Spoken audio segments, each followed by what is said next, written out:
So guys, for the first step, you're going to head over to search and type in services. Click on it. And then once you're on this, you're going to find backward intelligent transfer service. Double click on it.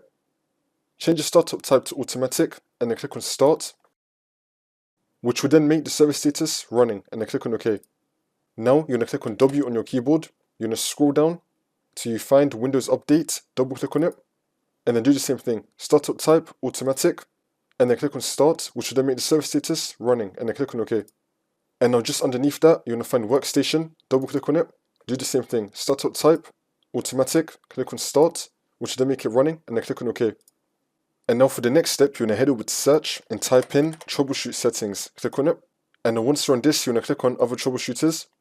Now you're going to find Windows Update. Click on run. Wait for this to load. It may tell you something right here. Click on next. Wait for this to load again. And then once troubleshooting has been completed, I recommend just restarting your computer. And then this should now fix your problem.